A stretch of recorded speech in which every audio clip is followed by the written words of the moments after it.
Dear beloved Creator of all that is, we call you into our awareness more and more. And as we move forward in this knowingness, we learn that our cooperation and love for one another is the oil in our machine. It's where decisions are reached adeptly, where agreements and disagreements are quickly moved through to our common goal, where the talents and ideas of each participant are brought forth to shine and create effective results. What we are is as if we are an arm of you manifested to action, pulsing with positive forward movement, bringing truth to light and the revealed to a node of attention. It is me who is us, who is you, and the all of us, who once recognized as divine beings and nothing less, bring our perception of heaven to earth. Then here we are, and so it is. Thank you, Charlie. You're welcome. My name is Ron Vroman. I'm the old man talking head of the Oregon Statewide Jural Assembly. We're meeting this afternoon to take care of a bit of business. I'm here with Charlie, William, Richard's on the phone, and Henry's on the phone. Introduce yourself, Charlie. My name's Charlie White. I'm director of the Action Committee for the Oregon Statewide Jural Assembly here in Portland, Oregon. I'm William Appel. I take care of the technology, TV show, website, other stuff. This is Richard, otherwise known as the Fugitive. Charlie, you got something to read to us, I believe. I do. So let's start with empowerment side first. This point represents people who primarily seek to empower you with knowledge, skills, wisdom, and tools. Empowerment represents good because it allows wisdom, skills, and abundance to multiply from one person to the next. It recognizes the value of the individual and honors consciousness and free will. On the far left side of the string, which also represents the political left in America today, we have control. This point represents people who primarily, and I'll correct that to say persons, who primarily seek to control you, to extract money from you, rob you, to limit your freedoms, to demand your obedience, and to use the threat of force to command your compliance. This philosophy dishonors the individual and downplays free will and individual liberty. Control is inherently evil because it seeks to diminish the power of a large number of people in order to accumulate power into the hands of a few persons. Is this the topic in lieu of the other? Okay. I wanted to do some debunking of sacred cows. So, to tell the truth, at least not lie, the de facto is not required to tell the truth.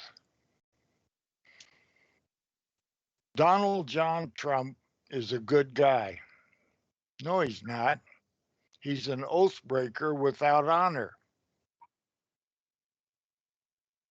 USMCA is better than NAFTA. No, it's not. The John Birch Society did a side-by-side comparison. There are 50 states. No, there's not. Not lawfully. Only in color law. There's actually 33 states. Oregon is not a subdivision of the United States.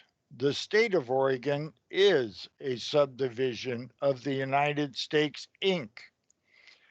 Anna von Ritz is an honest Alaskan patriot. No, she's not. She lies. Not all the time, but when it suits her purpose. The United States, Inc. has Joe Biden as a CEO. The United States, Inc. is bankrupt. Where's the proof of that claim? Fraud vitiates all contracts.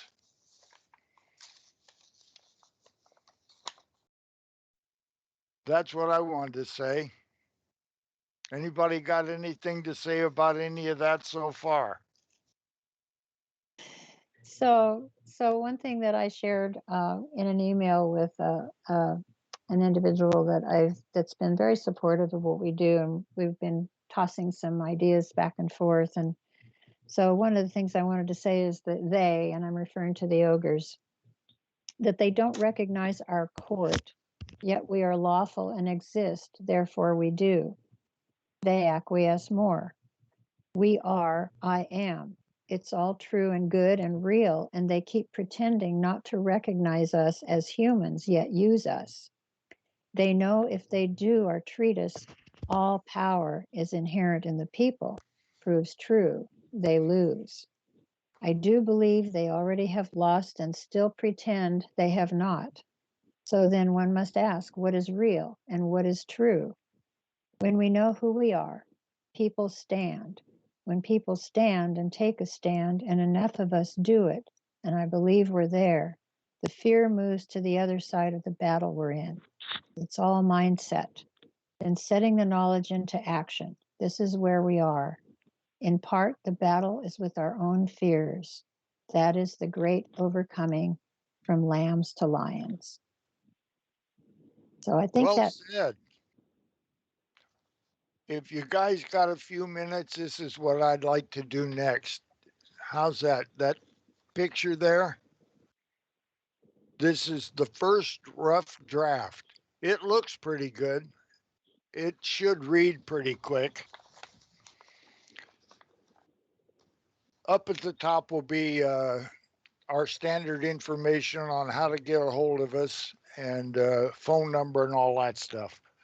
Then it says, these words I selected specifically. I think you guys will catch it. The people that are not awake won't know any different. To Marion County Sheriff Joe Cast of Oregon, the state, the constitutional Republican form of government. That's who this is going to. A copy is going to Jane Vesso, counsel for Joe. I talked to her and she knows it's coming. From, it has been decided by our civilian court of record and directed to the clerk of this court a quo warranto in the form of a writ using a law dictionary adapted to the Constitution and the laws of the United States by John Bouvier, published 1856, which I think is very applicable as Oregon became a state in 1859. So this is of a period. Notice to the agent is notice to the principal. Notice to the principal is notice to the agent. Writ of Quo Warranto. Then in large type, Quo Warranto, remedies. By what authority or warrant? Answer, all power is inherent in the people. That by acquiescence is the Oregon Statewide Jural Assembly dated June 2020. The name of a writ is issued in the name of a government. In our case, Article 1, Section 1 of Oregon's Constitution, 1859. And we can put those little bullets in there to prove that statement. What are they called? Footnotes or something? Put a little one and put another one at the bottom. And because all of this is with proof. This is against a specific person known as Kate Brown, governor of the state of Oregon, a defunct incorporation acting in color of law since November 8th, 1910, aka Article 7 amended. New paragraph.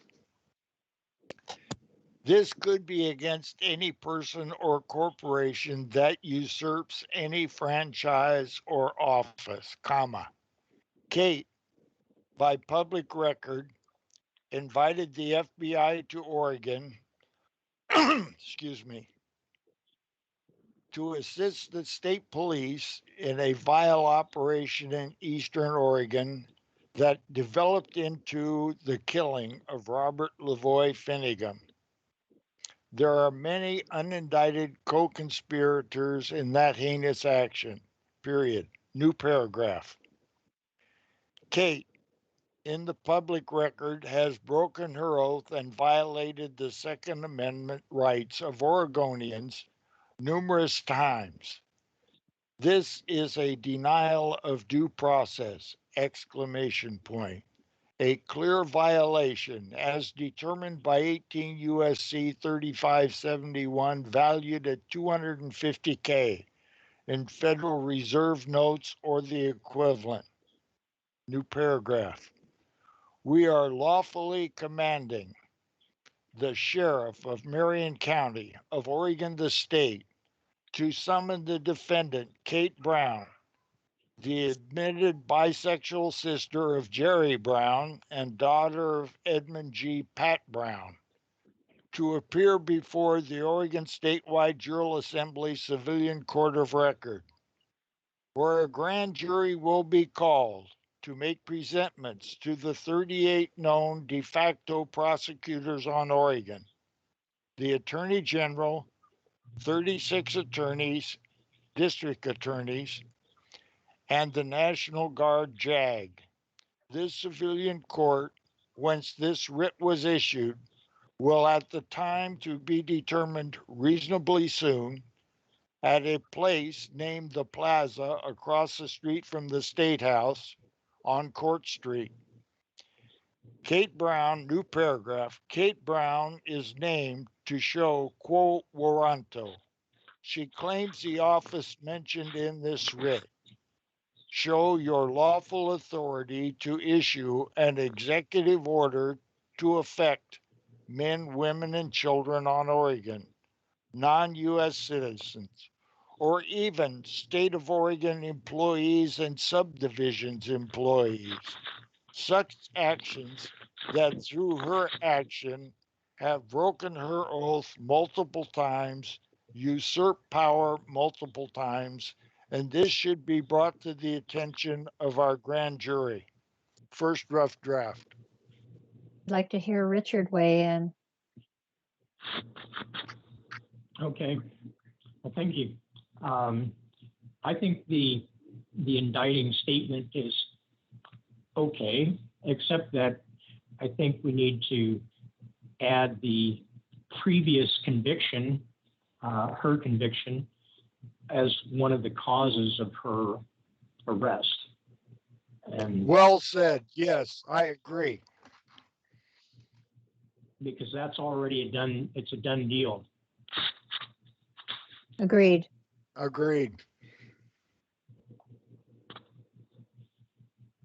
Other than that, there were a couple of minor omissions, just a word here and there. No big deal. You can get them when you go back over it before the final printout. When I get it close enough, I'll give it to Charlie.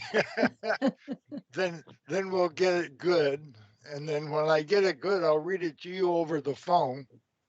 I think this is pretty close though. Sounds It's pretty good to me. close, yeah. Mm-hmm. So I know Henry is muted, but would he have something to say about this? Because quo warranto is not often used, and we had quite a discussion about this. So Henry, can you chip in? Yes, I would add the canons in that one canon that I sent to Ron. That includes all of the canons. All right. And I see no, Henry, excuse me. go ahead. Henry, would you write me a paragraph? About what? What you just said, and I'll include it in the document. Okay, I'll do that. All right. Thank you. Okay. Let me Thank you, Henry. I'm a little disappointed. Henry didn't have anything to say about all corporations were defunct as 2012. 2012. Yeah, I Henry, thought this. unmute and talk to that. So, William, you got any more to say? No, I'm still trying to understand that whole warrant what is it, Quo Warranto? If the corporations don't exist, then how can we use it? Maybe I'll throw that in for Henry. We threw that in for Henry. Yeah, right. They don't exist. So how can we use this document if the corporation doesn't exist? Oh, that's good. Well, that happened after a 2,520-year period that ended in 2009. There were 3 years of due process in 2012, all for corporations and all bars. Done away with. There are no And- corporations. And so the bar doesn't know that it's defunct. Is that true? Well, it acts like it's not, but they don't have any. Yeah. But I mean, So does our government. yeah. Well, as long as they can have enough people confused out there to believe that they still exist, then they'll just keep doing it, right? So once enough people understand that they don't exist anymore, then there won't be enough profit for them, and then they'll have to change their game to something else. Well, isn't it Yes. amusing that they don't see us, that we exist, yet they use us from every which way. And we recognize that they don't really exist. They went defunct, and yet they're acting as if they are. So who's acting as if they really are real? I think the people are. But it's Yeah, all People it's always all exist, interesting. right? Yeah, it's really interesting, isn't it? It's like a play against a play. Well, we know that corporations aren't real. I mean, when they go bankrupt, there's nothing left, right? Yeah. But if I go bankrupt, I'm still here. The people always exist. I have a I question wanna about the number of states. You said 33 states as of 1860. I thought Oregon was 32nd or maybe even 31st. What are the other couple of states besides Oregon that came along in that era? Well, I'm pretty sure Oregon's 33rd. Aren't you, William? Yeah, we know that the Constitution was generated for Oregon in 1857, and they were initially supposed to be the 32nd, but by the time Congress got done with the damn paperwork, we ended up being 33rd in 1859. Yeah, that's what I understand. Okay, so who are those? Which other states were 32 and 31? Oh, you want me to drop out now and look It's it all up? right. I don't know. No, I it's don't know all how right. to do. I don't know how to do that, but I do know this. The next state they made was Kansas, and Kansas wasn't a lawful state because there was no union for it to be a state of, and it was the first unlawful state. And so there's 17 territories that people consider states that have not been lawfully made states. So Okay. that's got to be corrected. In reality, I was not born in Montana, Missoula. I was actually born in the territory of Washington. Yes, you were. Okay, so here it is. So California was the 31st. on September 9th, and Wisconsin was the 30th on May 29th. Minnesota was the 32nd, and then Oregon 33rd. What day was Minnesota? May 11th. What year? I don't know. It's not here. I'd have to look deeper. This is just what came up right away. Dates of statehood, order of succession. Here's one that I heard last night that I told Richard about it today. California was never a territory first.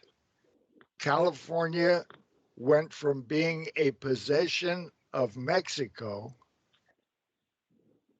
to being lost by conquest and became independent from Mexico and then became a state without ever being a territory. Now, I found that to be quite interesting. Yeah, that And then Oregon was made a state by the people that lived in the Oregon Territory, which was all the way up to BC, Vancouver, BC, and beyond. That was all considered Oregon Territory. And all of those folks allegedly voted for Britain, Russia, or the United States. Who did they want to be?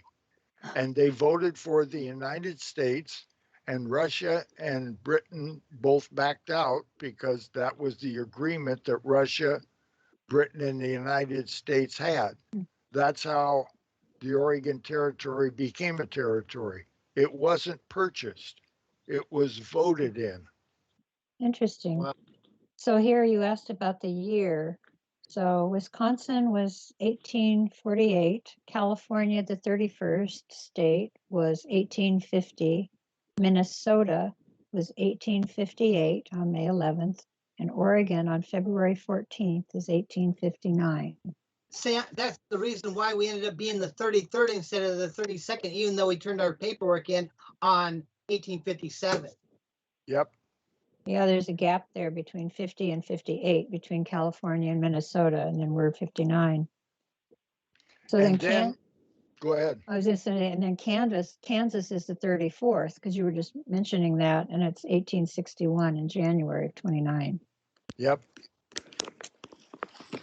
But then you take a look at South Carolina seceded from the Union in 1860 before Lincoln became president. Now, they must have really been pissed to secede from the Union before the guy even takes the office. Well, I remember looking in some of the history images that were offered on the Republic website, and it was amazing to me how many states and territories were seceding, joining, seceding. I mean, it was like a continual patchwork of I'm in, I'm out, we're in, no, we're out.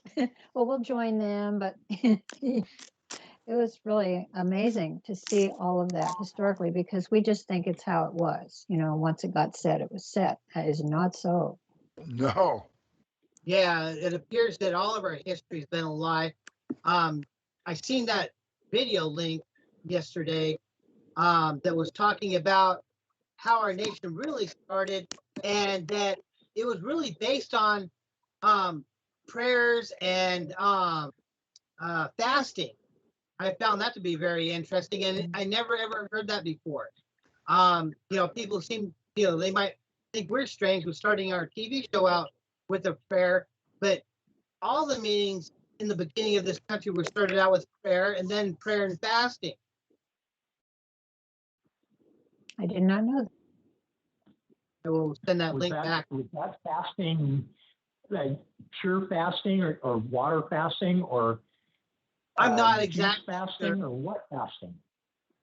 I'm not exactly sure. I figure it'd probably be water fasting.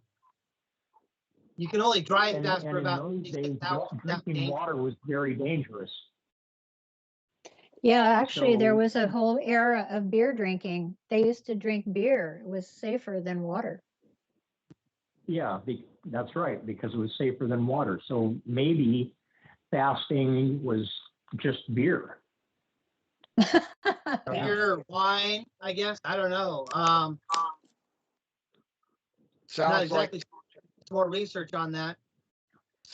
get drunk and pray to me. Maybe so. Okay. You know, bunch of guys getting together trying to create something. Right? Yeah. Well, they did it. It's up to us to put it back together. Yeah, exactly. I'm for going backwards to what I was told we had. Well, thank you, everyone. William, do you want to do a sign? Yeah, so everybody needs to go to our website, orsja.org, and you can click on the link there to go to YouTube and our Facebook to view all of our other shows. Thank you very much. Thank you. Thank you. So what do? First time they get together? First thing they do is they open with prayer. Now, the prayer that they opened with was not a dinky little civic prayer. God bless this meeting. It was a 2-hour prayer session they had to open the first Congress of the United States. And it didn't just stop there. According to John Adams, who was there, John Adams said that they also studied 4 chapters of the Bible that morning in Congress. About 2 hours prayer, Bible study. And out of that Bible study, he said that God showed them things out of Psalm 35 that changed their whole attitude. They believed for the first time that they could defeat the British in coming conflict. So he writes his wife, Abigail. He says, Abigail, I must beg you to read that psalm. Read the 35th Psalm to your friends. Read it to your father. Abigail, you got to let everybody know what God showed us this morning in Psalm 35. Man, we didn't even know they had prayer, much less a Bible study, much less God spoke to them in Bible study, much less he wanted everybody to know what God showed them in the Bible study. But he didn't stop there. He continued. He said, Abigail, he says, we've appointed a continental fast. In other words, they set up a call for a day of prayer and fasting. They do not want to let go of this. They do not intend on losing here. And we do not intend giving it back to them. And then the bullets started flying. And then he jumps out of the car. And he's got both his hands up. And he got out of the car, and he had his hands in the air. He's like, just shoot me then. This is what you want, to shoot me. And they did. They shot him dead. With his hands in the air, and I saw it. I swear to God. He was just walking with his hands in the air. And they shot him. And they shot him dead, and then after he was down on the ground, they shot him 3 more times.